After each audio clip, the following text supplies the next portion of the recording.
Bismillahirrahmanirrahim. Assalamualaikum warahmatullahi wabarakatuh. Selamat pagi dan salam sejahtera bagi kita semua. Om Swastiastu, Namo Buddhaya, salam kebajikan. Yang saya hormati Bapak Ibu Kepala BPS Provinsi di seluruh Indonesia beserta tim dan juga rekan-rekan media baik yang hadir secara luring maupun daring. Terima kasih kami ucapkan telah bergabung pada acara rilis berita resmi statistik hari ini Kamis tanggal 1 Agustus 2024. Hari ini BPS akan mengumumkan data terkait perkembangan inflasi, nilai tukar petani, dan indeks harga perdagangan besar bulan Juli 2024 serta perkembangan pariwisata dan transportasi untuk bulan Juni 2024. Pada bagian pertama, saya akan mengumumkan tingkat inflasi bulan Juli 2024. Sebagai pembuka, saya akan menyampaikan beberapa catatan peristiwa yang dapat berpengaruh terhadap indikator-indikator harga. Pertama, perkembangan curah hujan dalam 2 bulan terakhir, di mana pada bulan Juni 2024, curah hujan rendah terjadi di sebagian wilayah Jawa, Bali, dan Nusa Tenggara, dan berlanjut hingga dasarian 2 Juli 2024. Curah hujan rendah berdampak kepada produksi hortikultura. Selanjutnya, terkait produksi bawang merah, pasokan bawang merah kembali normal seiring dengan peningkatan produksi di sentra-sentra produksi seperti Brebes, Kendal, Demak, Bima, dan Nganjuk. Ketiga, pada Juli 2024, kegiatan belajar mengajar juga sudah dimulai kembali di sekolah-sekolah, di mana ini merupakan momen seasonal yang dapat mempengaruhi inflasi. Terakhir, terkait dengan luas panen padi, berdasarkan hasil KSA amatan Juni 2024, BPS mencatat terjadi penurunan luas panen padi pada periode Juni-Juli 2024 setelah kita melalui puncak panen pada April-Mei 2024. Bapak Ibu yang saya hormati, pada Juli 2024 terjadi deflasi sebesar 0,18% secara bulanan atau terjadi penurunan indeks harga konsumen dari 106,28 pada Juni 2024 menjadi 106,09 pada Juli 2024. Sementara itu, secara year on year, terjadi inflasi sebesar 2,13% dan secara tahun kalender year to date terjadi inflasi sebesar 0,89%. Deflasi bulan Juli 2024 ini lebih dalam dibandingkan Juni 2024 dan merupakan deflasi ketiga pada 2024. Kelompok pengeluaran penyumbang deflasi bulanan terbesar adalah makanan, minuman, dan tembakau dengan deflasi sebesar 0,97% dan memberikan andil deflasi sebesar 0,28%. Sementara itu, terdapat komoditas yang memberikan andil inflasi antara lain cabai rawit dan beras dengan andil inflasi masing-masing sebesar 0,04%. Emas perhiasan, kopi bubuk, kentang, sigaret kretek mesin, dan sigaret kretek tangan dengan andil inflasi masing-masing sebesar 0,01%. Catatan lainnya adalah kelompok pendidikan juga memberikan andil inflasi terbesar, yaitu 0,04%, atau mengalami inflasi sebesar 0,69%. Berikutnya adalah inflasi bulan ke bulan atau month to month menurut komponen. Deflasi pada Juli 2024 sebesar 0,18%, ini didorong oleh deflasi komponen harga bergejolak.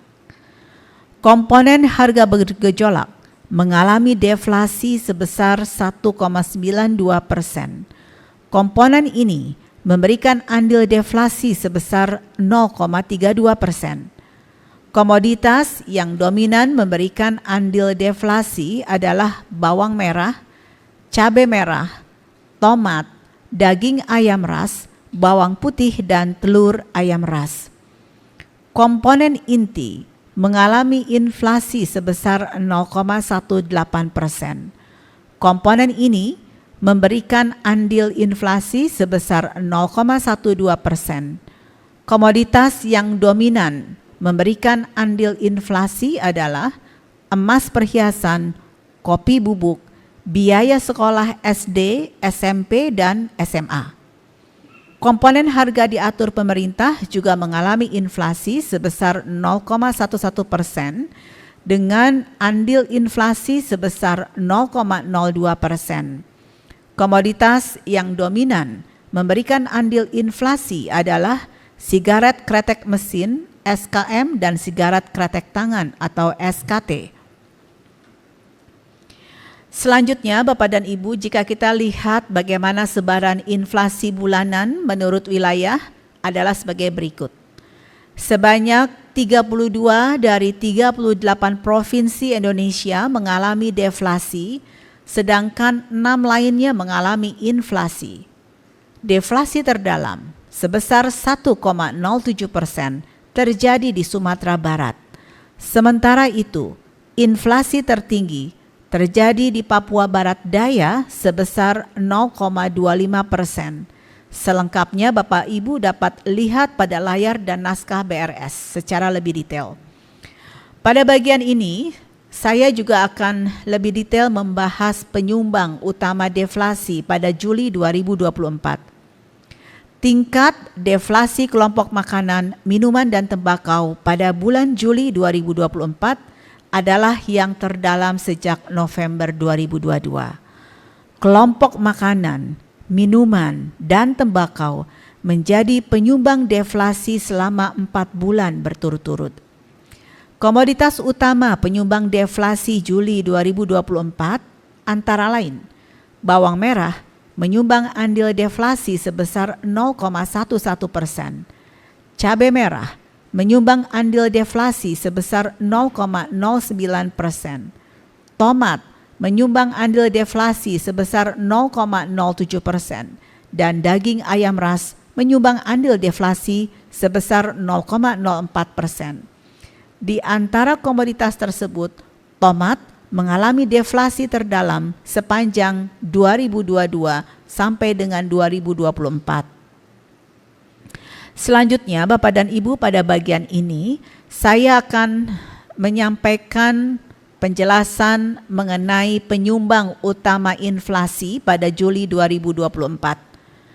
Pada bulan Juli 2024, kelompok pendidikan mengalami inflasi sebesar 0,69%. Kelompok ini memberikan andil inflasi sebesar 0,04% terhadap inflasi umum. Data historis memperlihatkan bahwa permulaan tahun ajaran baru sering menjadi pendorong inflasi dalam kelompok ini. Dan adapun komoditas penyumbang inflasi dalam kelompok pendidikan adalah biaya sekolah dasar, biaya sekolah menengah pertama, dan biaya sekolah menengah atas yang masing-masing menyumbang andil inflasi sebesar 0,01%. Berdasarkan data historis, kelompok pendidikan ini tentunya berpotensi memberikan andil terhadap inflasi dalam 2 bulan ke depan. Selanjutnya, Bapak Ibu, saya akan menyampaikan tentang perkembangan inflasi komoditas beras. Setelah mengalami deflasi yang cukup dalam pada bulan April dan Mei 2024, komoditas beras perlahan mengalami inflasi pada 2 bulan terakhir. Hal ini juga sejalan dengan jumlah produksi beras yang berkurang setelah masa puncak raya panen padi. Tingkat inflasi beras pada Juli 2024 tercatat sebesar 0,94%. Andil inflasi beras terhadap keseluruhan inflasi adalah 0,04%. Pada Juli 2024, inflasi beras terjadi di 25 provinsi. Ini menunjukkan bahwa inflasi beras tidak terbatas terjadi pada satu wilayah, tetapi juga terjadi di berbagai wilayah Indonesia. Berikutnya saya akan menyampaikan perkembangan komoditas lain yang menjadi penyumbang inflasi pada bulan Juli 2024. Selain beras, penyumbang utama inflasi Juli 2024 antara lain adalah cabai rawit dan emas perhiasan. Cabai rawit menjadi penyumbang utama inflasi dengan tingkat inflasi sebesar 14,28%. Emas perhiasan juga menjadi penyumbang inflasi dengan tingkat inflasi sebesar 1,21%. Meskipun persentase ini lebih kecil dibandingkan cabai rawit, inflasi emas perhiasan tetap memberikan dampak terhadap inflasi keseluruhan dengan andil inflasi sebesar 0,01%. Emas perhiasan juga mengalami inflasi selama 11 bulan berturut-turut hingga Juli 2024. Hal ini karena memang dipengaruhi oleh meningkatnya harga emas di pasar global. Catatan lain terkait dengan cabai rawit dan emas perhiasan adalah tingkat inflasi keduanya pada bulan Juli 2024 ini lebih tinggi dibandingkan dengan tingkat inflasi pada bulan Juni 2024.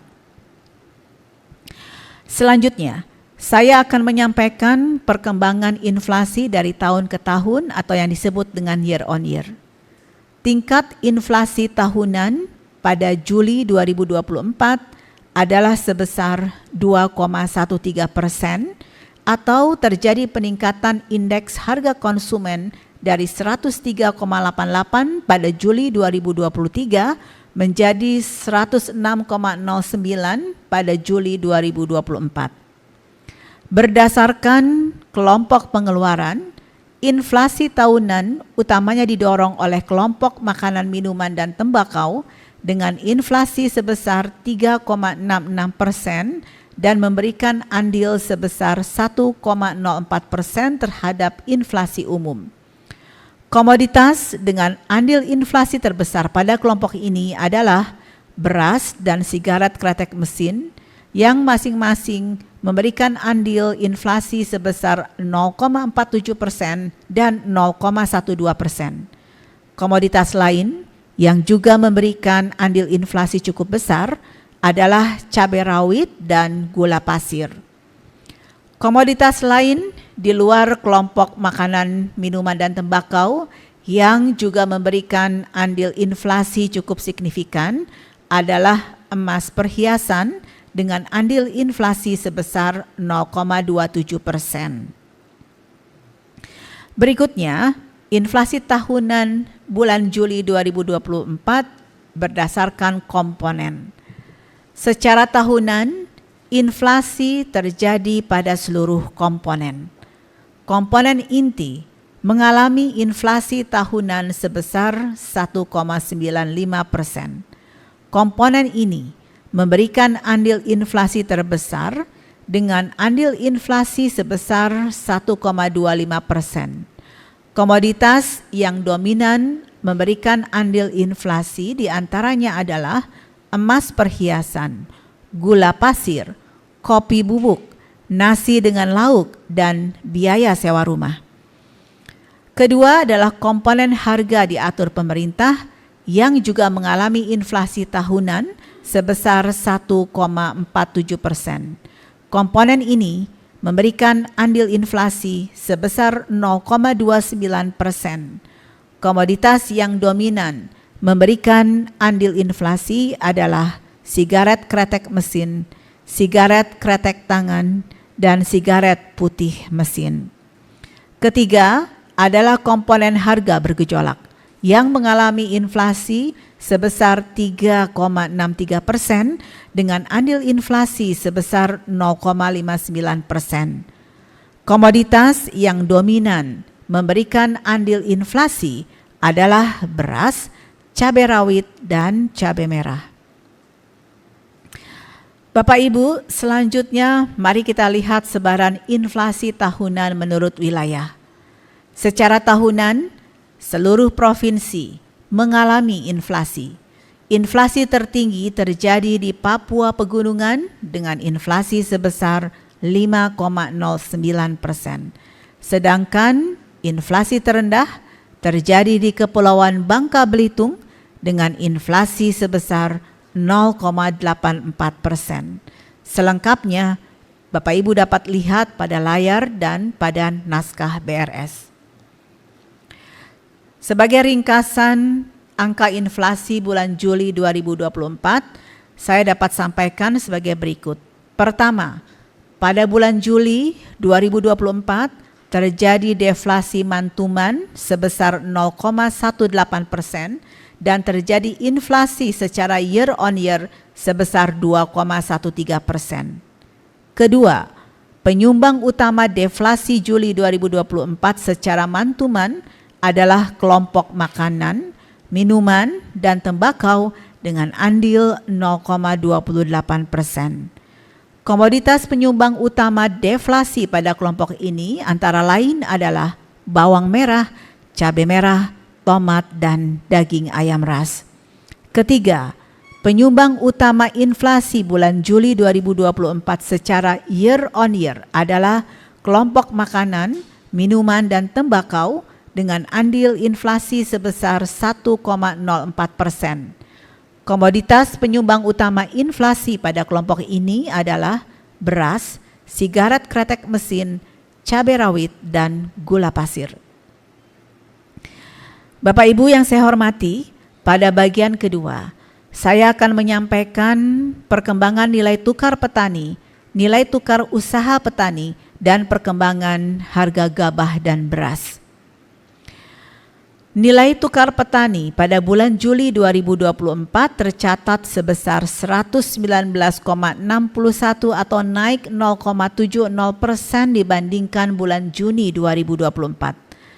Kenaikan nilai tukar petani terjadi karena indeks harga yang diterima petani naik sebesar 0,31%, sedangkan indeks harga yang dibayar petani mengalami penurunan sebesar 0,39%. Komoditas yang dominan mempengaruhi kenaikan indeks harga yang diterima petani nasional adalah gabah, cabai rawit, kelapa sawit, dan kopi. Peningkatan nilai tukar petani tertinggi terjadi pada subsektor tanaman pangan yang naik sebesar 2,00%.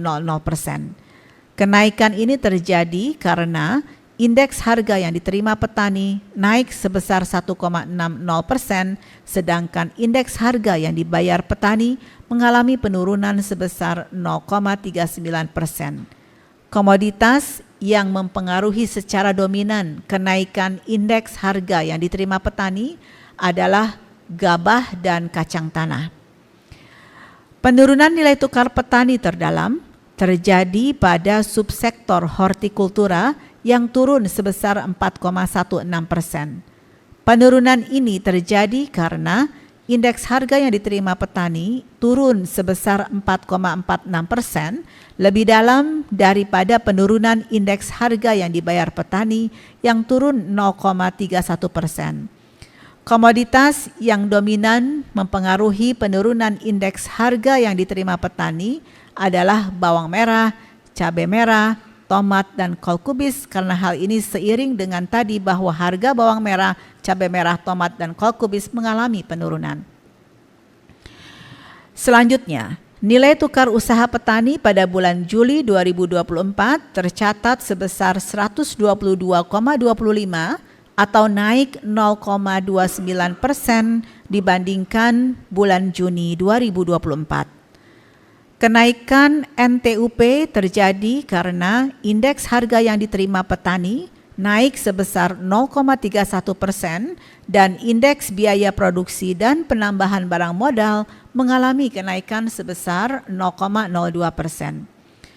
Komoditas yang dominan mempengaruhi kenaikan indeks biaya produksi dan penambahan barang modal nasional adalah upah pemanenan, upah penanaman, dan ongkos angkut. Sementara itu, kalau kita lihat peningkatan NTUP tertinggi terjadi pada subsektor tanaman pangan yang naik sebesar 1,53%. Kenaikan ini terjadi karena indeks harga yang diterima petani naik sebesar 1,60%, atau lebih tinggi dari kenaikan indeks biaya produksi dan penambahan barang modal yang mengalami kenaikan sebesar 0,07%. Komoditas yang dominan mempengaruhi kenaikan indeks biaya produksi dan penambahan barang modal adalah pemanenan, upah penanaman, dan sewa tanah sawah. Penurunan NTUP terdalam terjadi pada subsektor hortikultura yang turun sebesar 4,32%. Penurunan ini terjadi karena indeks harga yang diterima petani turun sebesar 4,46%, lebih dalam dari penurunan indeks biaya produksi dan penambahan barang modal yang sebesar 0,14%. Komoditas yang dominan mempengaruhi penurunan indeks biaya produksi dan penambahan barang modal adalah bibit bawang merah dan bibit kentang. Berikutnya adalah sebaran perkembangan NTP dan NTUP menurut wilayah pada Juli 2024. Kalau kita lihat dari sini, terlihat untuk nilai tukar petani, sebanyak 23 provinsi mengalami kenaikan NTP dengan peningkatan tertinggi di Bengkulu sebesar 3,48%.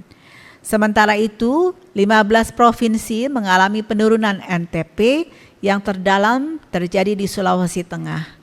Untuk nilai tukar usaha petani, sebanyak 22 provinsi mengalami kenaikan NTUP yang tertinggi terjadi di Bengkulu sebesar 2,91%.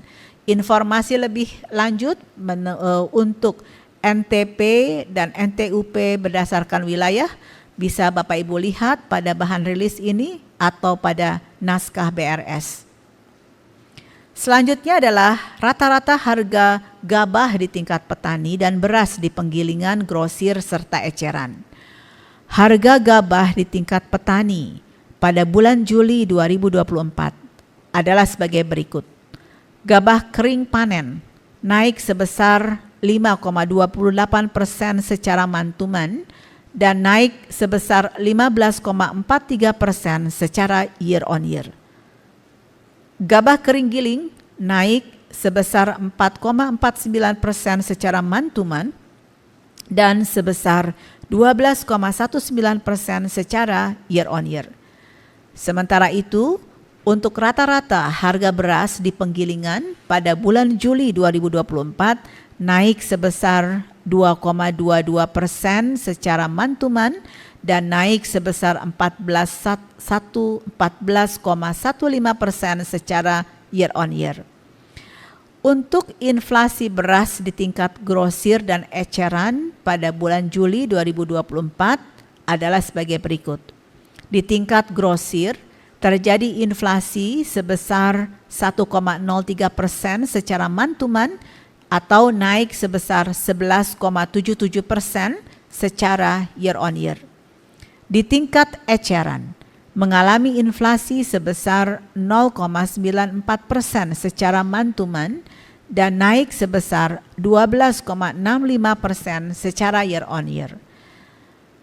Perlu saya informasikan kembali Bapak Ibu bahwa harga beras yang kami sampaikan ini merupakan rata-rata harga beras yang mencakup berbagai jenis kualitas beras dan juga mencakup rata-rata harga beras di seluruh wilayah Indonesia.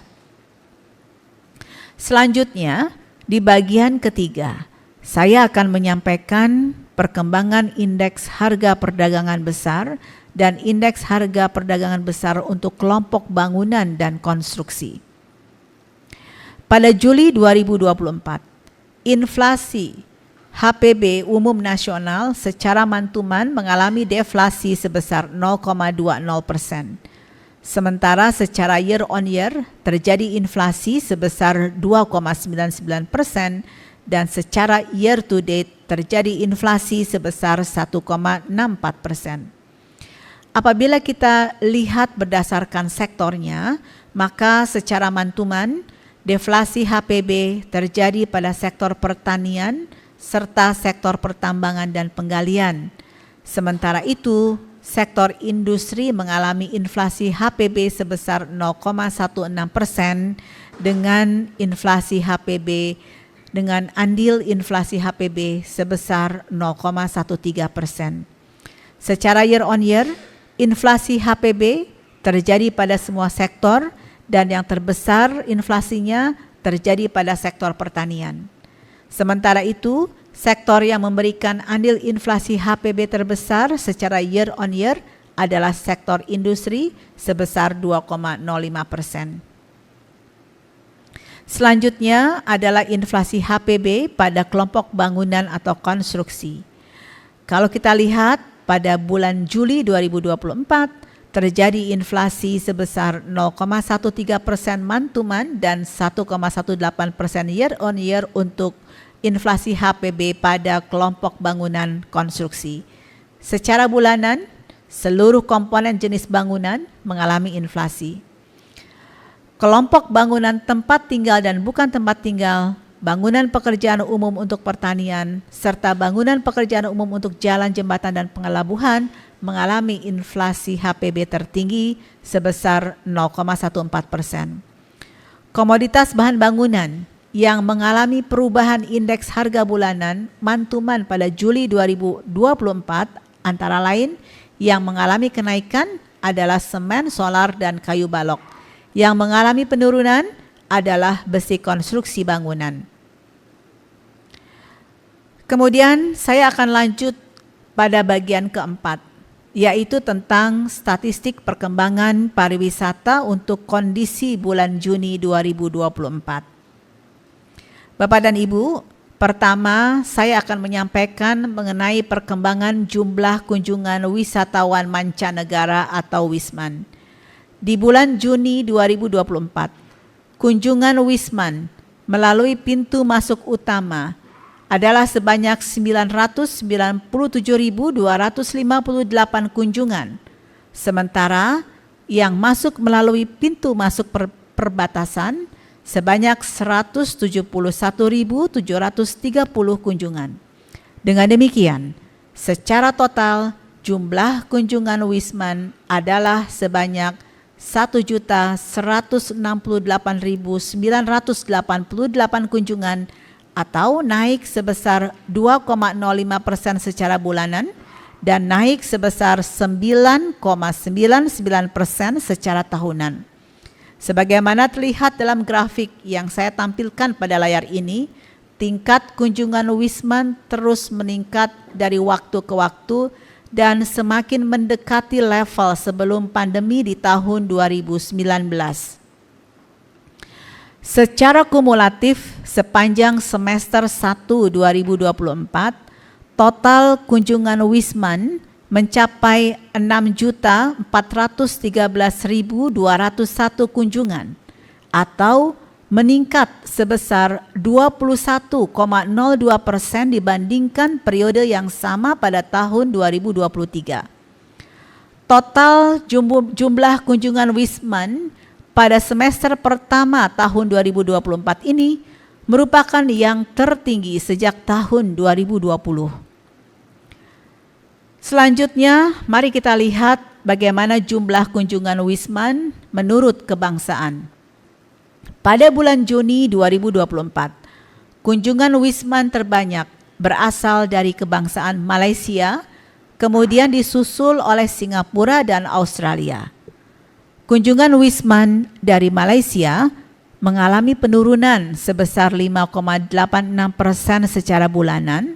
Sementara kalau kita lihat secara tahunan, kunjungan Wisman dari Malaysia ini mengalami peningkatan sebesar 11,60%.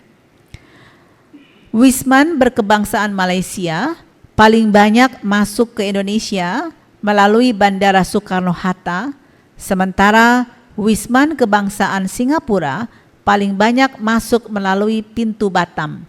Adapun Wisman kebangsaan Australia paling banyak masuk ke Indonesia melalui Bandara Ngurah Rai, Bali.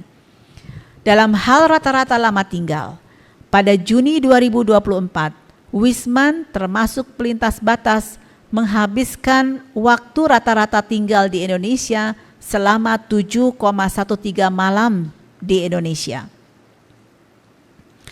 Jika kita lihat secara lebih rinci terkait pengeluaran Wisman pada triwulan 2 2024 adalah sebagai berikut.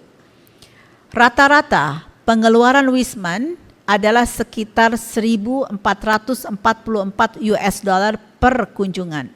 Nilai ini mengalami peningkatan jika kita bandingkan dengan triwulan sebelumnya yang mencapai 1.429 US dollar per kunjungan. Wisman paling banyak mengeluarkan biaya untuk keperluan akomodasi atau sekitar 36% dari total pengeluaran yang dilakukan oleh para Wisman. Kemudian pengeluaran kedua terbesar adalah biaya makan minum dan selanjutnya adalah belanja dan cindera mata. Selanjutnya saya akan menyampaikan perkembangan jumlah perjalanan orang Indonesia yang melakukan perjalanan ke luar negeri atau yang dikenal dengan nama wisatawan nasional, WISNAS. Pada Juni 2024, terdapat sebanyak 900.062 perjalanan WISNAS. Angka tersebut naik sebesar 43,63% dibandingkan Mei 2024, serta meningkat 77,09% dibandingkan Juni tahun lalu. Periode libur sekolah, cuti bersama Hari Raya Idul Adha, turut mendorong peningkatan perjalanan WISNAS di bulan Juni 2024. Secara kumulatif, jumlah perjalanan WISNAS di sepanjang semester 1 2024 mencapai 4.469.267 perjalanan atau meningkat 25,62% dibandingkan periode yang sama pada tahun lalu. Jumlah perjalanan WISNAS semester 1 2024 ini masih lebih rendah dibandingkan periode yang sama saat sebelum pandemi, yaitu pada periode Januari sampai dengan Juni 2019. Apabila kita lihat negara tujuan utama wisatawan nasional, kita lihat dalam grafik berikut, di mana pada bulan Juni 2024, negara yang paling banyak dikunjungi WISNAS Indonesia adalah Malaysia sebesar 32,05%, disusul Arab Saudi 16,05% dan Singapura sebesar 13,23%. Jika kita bandingkan dengan bulan sebelumnya, proporsi kunjungan WISNAS ke Arab Saudi mengalami peningkatan karena didorong utamanya perjalanan jemaah haji yang jatuh pada bulan Juni 2024 dan mulai perjalanan tentunya pada bulan Mei. Total proporsi kunjungan ke tiga negara ini terhadap total perjalanan WISNAS mencapai 61,33%. Selanjutnya, apabila kita melihat beberapa statistik lain terkait WISNAS pada Juni 2024, sebagian besar atau 79,0% perjalanan WISNAS menggunakan moda transportasi udara, disusul moda transportasi laut 15,6% dan kemudian melalui moda transportasi darat sebesar 5,5%. Terdapat sekitar 711.000 perjalanan WISNAS melalui udara dan angka tersebut lebih tinggi sekitar 48,86% dibandingkan bulan Mei 2024. Dalam hal pintu kedatangan Wisnas, Bandara Soekarno-Hatta berada di posisi pertama, yaitu sekitar 477.000 perjalanan, disusul Pelabuhan Batam di Kepulauan Riau dan Bandara Kuala Namu di Sumatera Utara. Berikutnya adalah perkembangan tingkat penghunian kamar atau TPK, di mana TPK Juni 2024 mencapai 54,69% atau mengalami peningkatan baik secara bulanan sebesar 0,66% poin maupun tahunan yang sebesar 1,02% poin. TPK Hotel Klasifikasi Bintang tertinggi tercatat di Provinsi Kalimantan Timur yang mencapai 70,20%. Hal ini didorong antara lain oleh adanya pelaksanaan Rakernas ke-17 Apexi 2021 dan juga groundbreaking pembangunan Ibu Kota Nusantara. Adapun rata-rata lama menginap pada hotel klasifikasi bintang pada Juni 2024 adalah selama 1,61 malam, di mana rata-rata lama menginap tamu asing selama 2,63 malam. Kalau tamu Indonesia hanya 1,48 malam. Terakhir di bagian ini, tingkat penghunian kamar bintang dan non-bintang per provinsi. Kalau yang terpaling tinggi, TPK hotel berbintang tertinggi terjadi di Kaltim, Bali, dan Kepulauan Riau. Kalau kita lihat sebarannya tentunya berbeda-beda antar provinsi, dan jika Bapak Ibu ingin tahu informasi lebih lengkap terkait dengan tingkat penghunian kamar bintang dan non-bintang per provinsi, tentunya dapat dilihat pada tayangan ini dan juga dilihat pada naskah BRS. Selanjutnya, saya akan menyampaikan statistik perkembangan transportasi kondisi Juni 2024. Pada Juni 2024, secara bulanan, jumlah penumpang pada angkutan udara domestik dan angkutan laut domestik mengalami peningkatan yang didorong antara lain oleh momen liburan sekolah dan libur panjang Idul Adha. Sementara itu, penumpang angkutan udara internasional dan angkutan kereta api mengalami penurunan. Secara tahunan, hanya penumpang angkutan udara domestik yang mengalami penurunan, yaitu turun 0,55% dibandingkan Juni 2023. Sementara itu, jumlah penumpang angkutan udara internasional, angkutan laut domestik, dan angkutan kereta api mengalami peningkatan. Jumlah penumpang angkutan laut domestik mengalami peningkatan tahunan tertinggi, yaitu sebesar 23,09%.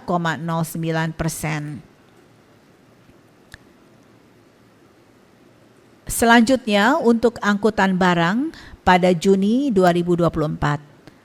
Terjadi penurunan jumlah angkutan barang secara bulanan untuk semua moda angkutan.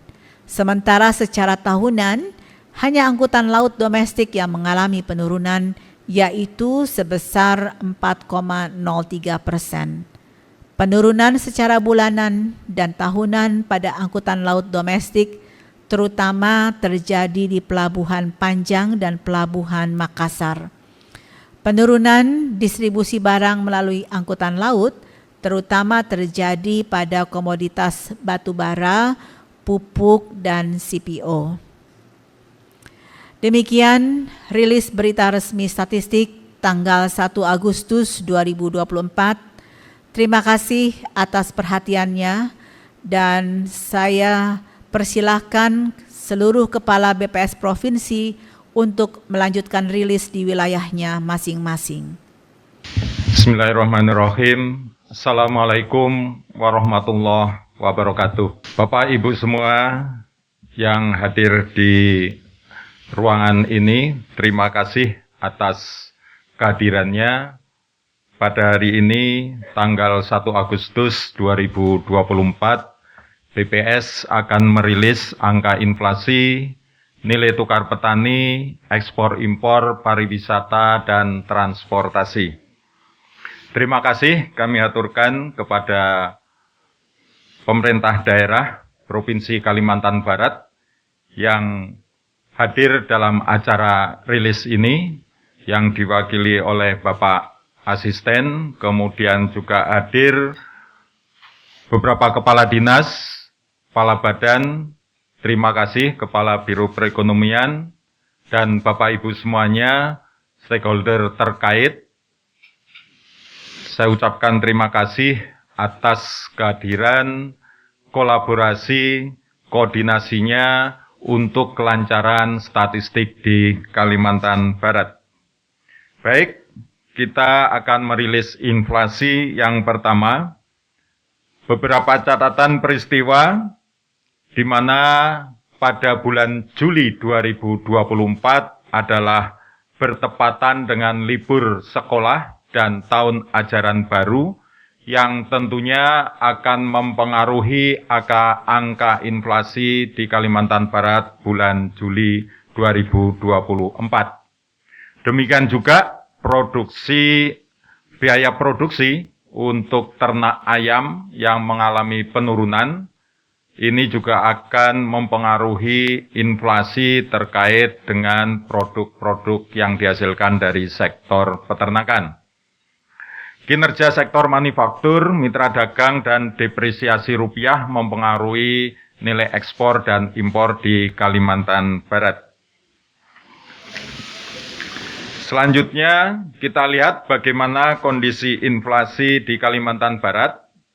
Inflasi secara bulan ke bulan, Kalimantan Barat cukup drastis turunnya, deflasi 0,45 atau inflasi negatif 0,45.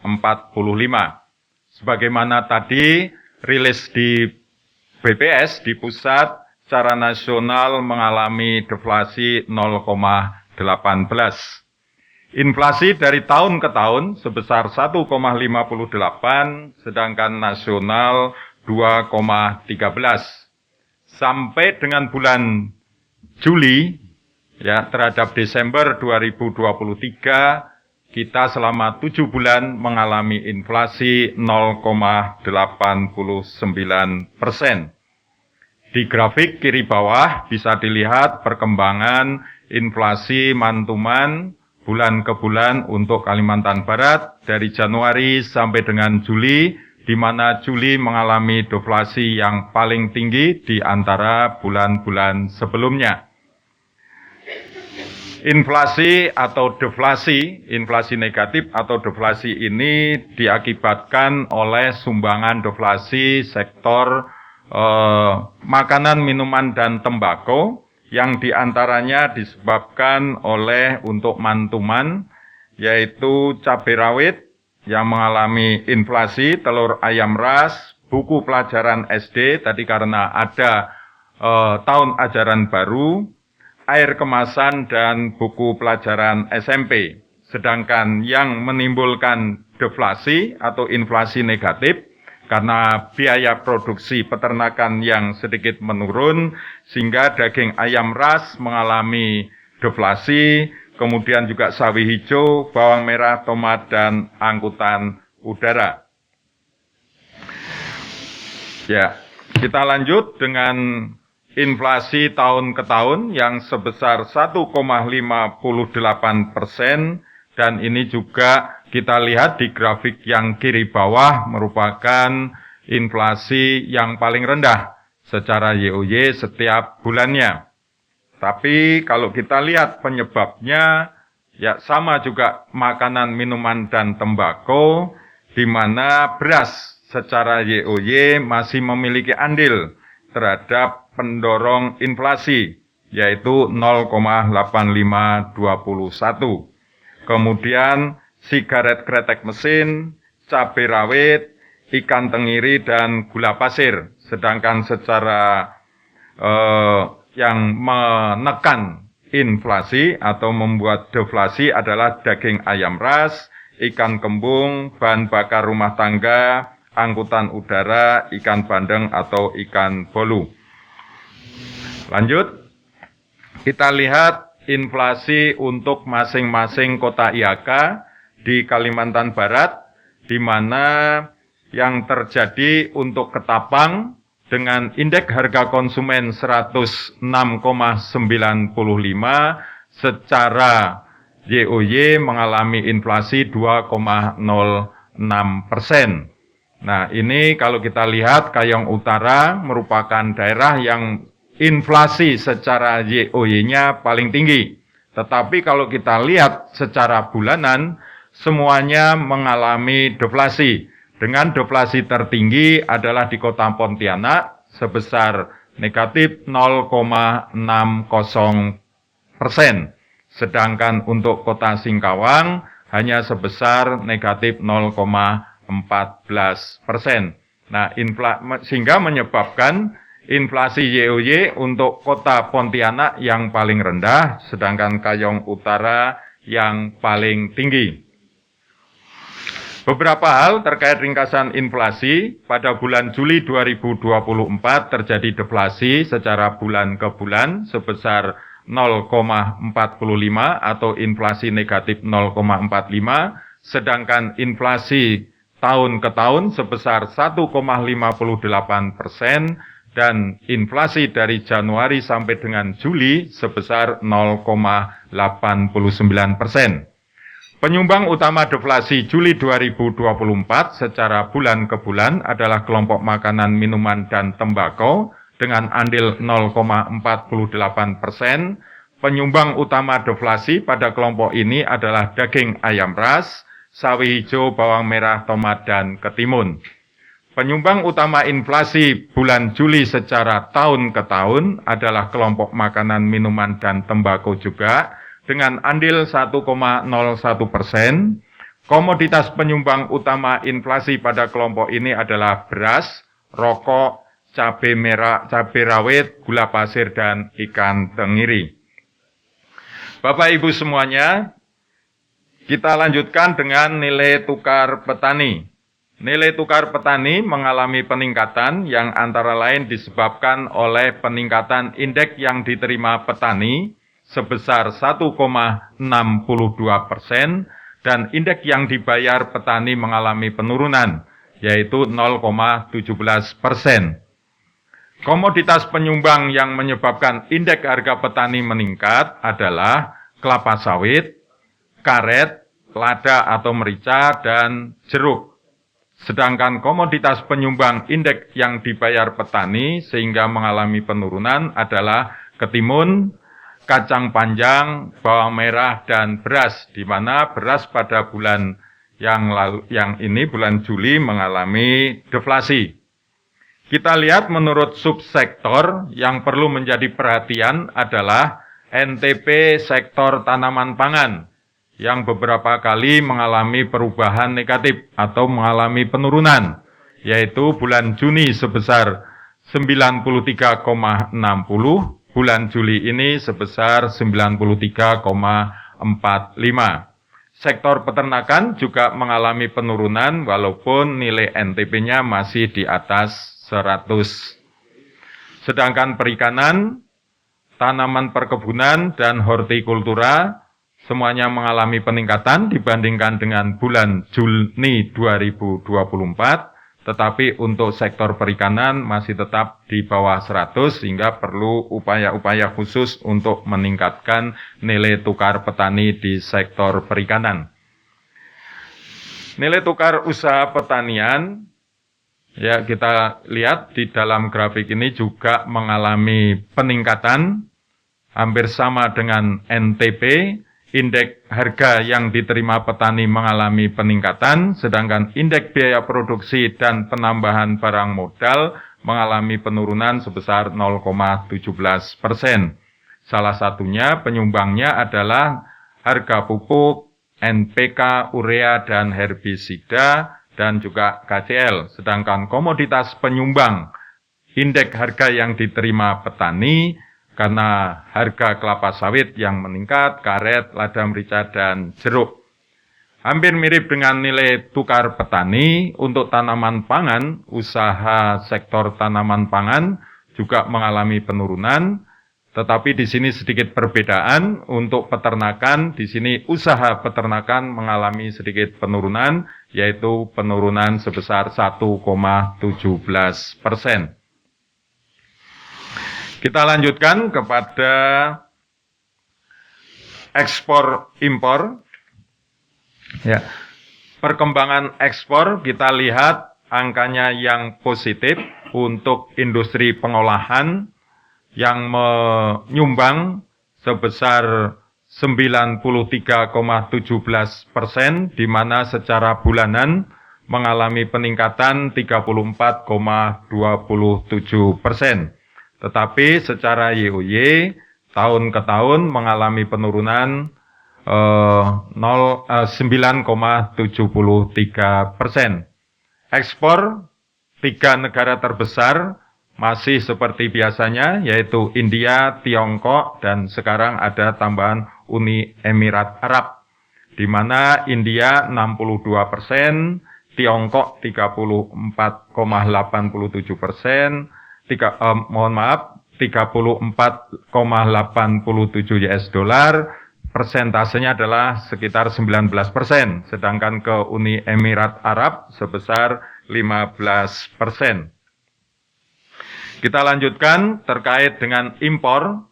Ya, impor kita mengalami penurunan semuanya secara bulan ke bulan dibandingkan dengan bulan sebelumnya, yaitu bulan Juni terhadap Mei 2024. Untuk bahan baku penolong mengalami penurunan 40,91%, karena di sini bahan baku penolong cukup besar, yaitu 59,87%.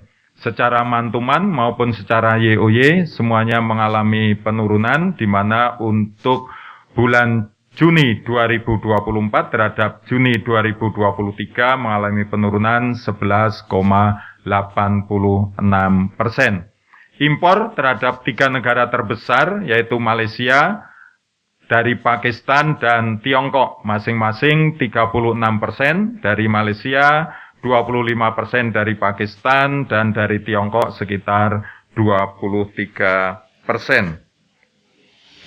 Selanjutnya kita melihat neraca perdagangan dari ekspor ke impor. Kita lihat pada bulan Juni 2023 dibandingkan dengan Mei 2024 dan Juni 2024. Ya, secara mantuman maupun dari tahun ke tahun terlihat di dalam grafik ini, Juni 2024 terhadap Juni 2023 ada penurunan 2,42%. Namun selisihnya ekspor dikurangi impor, ya ekspor untuk bulan Juni sebesar 197,77 juta US dollar, sedangkan impornya 34, sehingga selisihnya masih positif. Demikian juga untuk bulan Juni 2024, tetapi nilainya sedikit lebih rendah, di mana neraca perdagangannya 163 di tahun 2024 ini bulan Juni sebesar 159,37 juta US dollar. Kita lanjutkan kepada perkembangan pariwisata. Jumlah kunjungan Wisman mengalami penurunan dibandingkan dengan bulan sebelumnya. Bulan Mei ada sejumlah sekitar 6.795, di bulan Juni kemarin 5.644. Ya, kalau kita lihat secara mantuman mengalami penurunan. Demikian juga kalau kita bandingkan dengan bulan Juni tahun yang sama juga mengalami penurunan, di mana pada bulan Juni tahun 2023 sebesar 6.619 kunjungan. Kunjungan 3 besar negara ke Indonesia adalah dari Malaysia sebesar 89%, dari Brunei Darussalam 1%, dan dari Singapura juga 1%. Kita lanjut, yang berikutnya, tingkat penghunian kamar hotel. Hotel berbintang TPK-nya mengalami penurunan, di mana pada bulan Mei 2024 sebesar 51,61%, di bulan Juni kemarin sebesar 49,98%. Dibandingkan dengan bulan yang sama, secara tahun ke tahun juga mengalami penurunan, yaitu sebesar 7,53%. Untuk rata-rata lama menginap, secara mantuman juga mengalami penurunan, baik mantuman maupun secara YOY untuk hotel berbintang. Hotel non-bintang secara bulan ke bulan mengalami peningkatan untuk TPK-nya, di mana bulan Mei 26,39%, sedangkan untuk bulan Juni 28,40%. Tetapi untuk rata-rata lama menginap, dua-duanya baik secara bulan ke bulan maupun secara tahun ke tahun mengalami penurunan. Kita lanjut, yang berikutnya terkait dengan transportasi, perkembangan kedatangan dan keberangkatan penumpang. Yang pertama, untuk angkutan udara, kedatangan mengalami sedikit peningkatan. Demikian juga kita lihat terkait dengan keberangkatan. Keberangkatan jauh lebih tinggi peningkatannya, yaitu meningkat 17,95%. Sedangkan untuk kedatangan hanya sedikit naik, yaitu 0,44%. Jika dibandingkan dengan bulan yang sama pada tahun sebelumnya, untuk kedatangan meningkat 0,43%, sedangkan untuk keberangkatan mengalami penurunan sebesar 2,14%. Untuk angkutan laut mengalami penurunan untuk kedatangan, sedangkan untuk keberangkatan mengalami peningkatan. Angkutan barang, ya, untuk bongkar, ya, bongkar berarti dibongkar di pelabuhan yang ada di Kalimantan Barat mengalami penurunan, sedangkan muat mengalami peningkatan, di mana tadi sejalan dengan ekspor kita yang mengalami peningkatan.